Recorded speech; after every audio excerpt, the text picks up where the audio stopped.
Assalamualaikum warahmatullahi wabarakatuh. Saya Asep Saifullah dari Prodi Teknik Geologi FITB ITB akan menyampaikan kuliah GL 4015 Penginderaan Jauh Geologi. Topik 5, Dasar Pengolahan Citra. Segmen 4, Konvolusi Citra.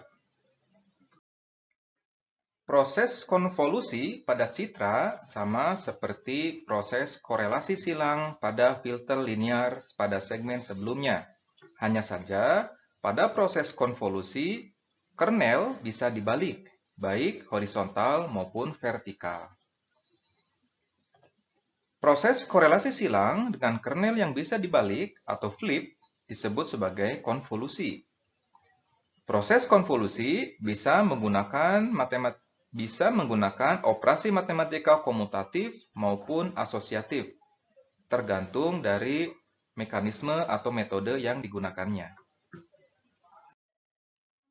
Berikut diilustrasikan filter konvolusi dan cara beroperasinya. F adalah citra yang akan kita lakukan filter, sedangkan H adalah kernel, di mana kernel konvolusi bisa dilakukan flipping atau diputar atau dibalik baik horizontal maupun vertikal.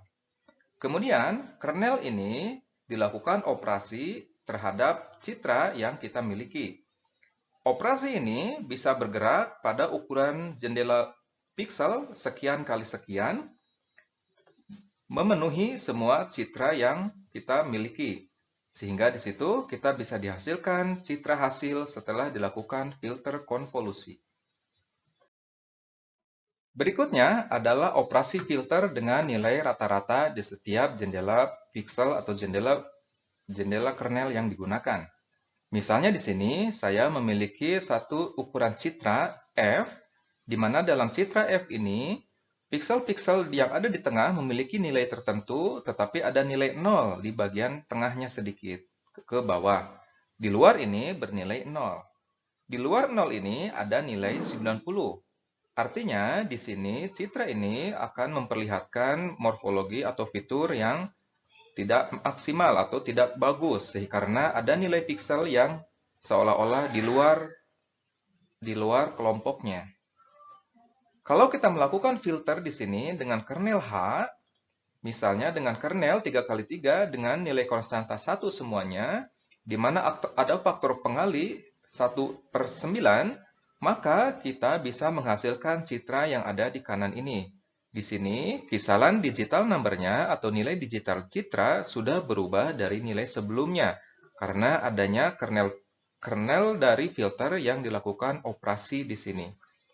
Di mana kita lihat di sini, nilai yang 90 di mana tetangga sebelahnya itu adalah 0, akan berubah nilainya menjadi nilai yang baru di sini setelah melalui proses filter. Contoh lainnya adalah filter yang disebut dengan morphological filter. Di sini terlihat di sebelah kiri adalah gambar atau citra dari lenset 8 band 7 sebelum dilakukan filtering. Yang di sebelah kanan ini sudah diaplikasikan dengan filter morfologi. Di sini kita bisa melihat adanya kontras perbedaan morfologi bisa lebih teramati dari sekedar filter yang di sebelah kiri. Tentu saja di sini akan menunjukkan adanya seperti noise atau adanya gangguan-gangguan lain yang sebenarnya kita tidak butuhkan. Tetapi di sini kita bisa melihat target kita berupa morfologi bisa terlihat lebih jelas. Jadi di sini bahwa prinsipnya filter adalah kita ingin mendapatkan target sesuatu atau mendapatkan signal dari sekian noise yang tidak dibutuhkan.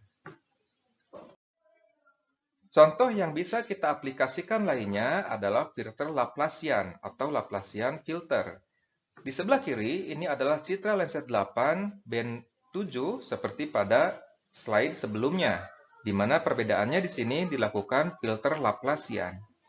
Kalau Anda lihat, filter Laplacian ini akan mengenhance batas-batas kontras dari tona dan rona dari piksel di sebelah kiri. Batas kontras tersebut ini kadang merupakan signal atau target yang kita cari untuk mendapatkan satu kelurusan-kelurusan yang berasosiasi dengan geologi. Di sini memang kita melihat fitur morfologi sudah tidak tampak, Tetapi fitur struktur yang terkait dengan adanya kelurusan maupun sirkular maupun pusat-pusat erupsi yang bersifat radial dari satu titik ini akan tampak terlihat lebih jelas. Jadi, dalam filter Laplacian ini, kita ingin mendapatkan edge atau bidang kontak antara morfologi atau antara kontras rona dan tona yang berbeda dari citra sebelumnya, di mana kita bisa melihat struktur lebih jelas di sini untuk bisa menginterpretasi keberadaan dari kelurusan-kelurusan maupun sirkular. Contoh lainnya adalah filter multidirectional Lie. Filter ini memiliki fungsi sesuai dengan kebutuhan. Misalnya, kita tidak ingin melihat adanya noise-noise atau berupa frekuensi tinggi yang ada di citra sebelumnya. Kita memerlukan informasi yang bersifat umum atau general dari citra kita. Maka kita bisa menggunakan filter ini untuk bisa melihat fitur umum yang ada di citra kita atau generalisasi dari objek yang ada di permukaan.